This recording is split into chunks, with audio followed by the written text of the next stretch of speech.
Hi guys, welcome back to my channel Shahnaz की दुनिया। तो अभी सुबह का टाइम है, तो मैं यहाँ पर रोटी बना रही थी। सुबह में कुछ काम नहीं हुए, काम पूरे बाकी है, पड़े हुए वैसे ही।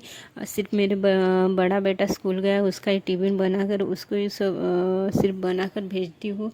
और चाय पानी हो गया, बाकी कुछ भी काम नहीं हुए हमारे। तो यहाँ पर मैं मेरे यहाँ सब्जी और चावल बन गया था और रोटी बननी बाकी थी, तो यहाँ पर मैं रोटी बना रही हूँ। मेरा छोटा बेटा जो अयान है वो सोकर है, तो इसलिए मैं बोली कि जल्दी जल्दी काम कर लेती है, नहीं तो वो उठ गया तो कुछ काम करने नहीं देगा। उसके पीछे पीछे भागना पड़ता, गैलरी में जाता, संडास बाथरूम में घुसता, या तो बाहर निकलने को करता, इसलिए उसको देखते रहना पड़ता है। तो यहाँ पर मेरी रोटी बन गई है। और मेरे घर में गाइस यही रोटी खाते मेरे हस्बैंड को गोल रोटी बनाए तो वो खाते ही नहीं, उनको पसंद ही नहीं आती। किसी दिन भी नहीं, एक आधी बार बनाए तो वो भी फिर चिड़चिड़ करने लगते कि मेरे को वही रोटी होना, तो उनको वही रोटी बनाना पड़ता। आपके घर में कौन सी रोटी खाते हैं प्लीज़ बताना कमेंट में। उसके बाद में देखो मैं आ गई बर्तन घिसने के लिए। तो यहाँ पर मैं बर्तन का झूठन निकाल रही थी, तो यहाँ पर बर्तन का झूठन निकालना हो गया। उसके बाद मैं बेसिन घिस रही हूँ। पहले बेसिन को साफ़ कर लूँगी, तभी तो बर्तन घिसे वाली उसमें रखूँगी, इसलिए पहले बेसिन साफ़ कर ली।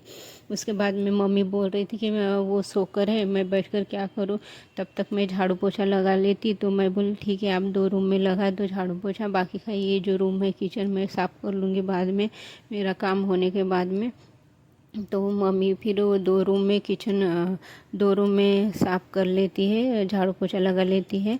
तो फिर मम्मी और गाइस मम्मी रहती ना तो बहुत हेल्प होता है, मदद होती है, क्योंकि काम इतने बढ़ जाते हैं ना, सुबह से काम करते करते थक जाते, और बच्चे की वजह से और परेशान हो जाते। बच्चों के पीछे आगे पीछे दौड़ते रहना, उसके बाद में घर के काम करो, बहुत परेशानी हो जाती है। इसलिए मम्मियाँ रहती है ना, तो मम्मियाँ सबकी हेल्प कर देती, सबकी मम्मियाँ वैसे ही रहती है। तो वही मम्मी मेरी भी सोचती कि तुमको भी बहुत काम पड़ते, इसलिए मैं भी थोड़ा बहुत कर लूँगी तो मदद हो जाएंगी तुमको। तो ठीक है बोली मैं, मम्मी कर दो बोलती मैं भी। तो फिर उसके बाद में मम्मी को भी बैठने को मिलता और मेरे को भी मिलता, तो फिर मेरे बर्तन भी साफ हो गए यहाँ पर।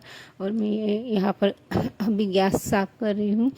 तो यहाँ पर गैस को अच्छे से मैं घिस रही थी तार तार से और साबुन से। उसके बाद में स्टाइल को भी घिस रही थी, क्योंकि सब्जी बनाए तो उस पर छींटे उड़ जाते हैं तो वो गंदे लगते हैं, इसलिए स्टाइल भी घिस रही थी मैं यहाँ पर। तो जब अच्छे से घिसने के बाद मैं गीले कपड़े से उनको पोंछ लेती हूँ, गैस को और गैस ओटे को, तो फिर अच्छा हो जाता है। पानी डालने से क्या है कि मेरे गैस किचन में पूरा फैल जाता है, इसलिए मैं पानी नहीं डालती, सिर्फ गीला कपड़ा करके उनको पोंछ लेती अच्छे से। गीला कपड़ा पोंछने के बाद भी अच्छे क्लीन हो जाता है। देखो कितना क्लीन हो गया है। तो ये देखो मेरा गैस किचन ओटा कितना क्लीन हो गया है, देखो आप ही, अच्छा लग रहा है ना। तो वैसे भी क्लीन हो जाता है। उसके बाद में मैं बर्तन लगाती, गैस की सिगड़ी लगाती, और जो खाना बनाया था नीचे रखा था वो भी रख देती एक साइड में।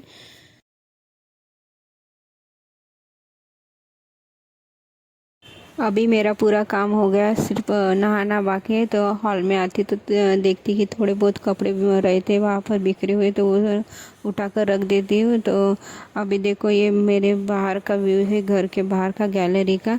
और उसके बाद में देखो हॉल पूरा क्लीन हो गया, झाड़ू पोछा लग गया तो अच्छा दिखता है। तो उसके बाद में अभी मैं जा रही थी नहाने के लिए, तो ये उठ गए हमारे नवाबजादे। तो अभी कहाँ मेरे को नहाने को मिलता है, इसका ही नहाना धोना करना पड़ता है, खिलाना पड़ता है उसको भी। तो इसलिए उसको पहले नहला देती मैं, तो उसके बाद में मैं नहाती। तो उसका भी नहाना भी कर देती। ये देखो उसको नहला दिए, तो ये बोल रहा है कि बाहर चलो, उसको सिर्फ घूमने को होना, बोलता है इधर चलो उधर चलो, वो नहीं दरवाज़ा खुला तो इधर गैलरी में जा रहा है। तो उसके पास मैं अपना नहा लेती, फिर मेरा भी खाना भूख लगती तो खाना लेकर आती। तो यही मेरा खाना है गाइस, अंडा कढ़ी, मोट और 2 रोटी, प्याज और नींबू। और गाइस आपको मेरा ये वीडियो पसंद आ गया तो लाइक शेयर सब्सक्राइब कर दीजिएगा, और प्लीज़ मेरे को कमेंट में बता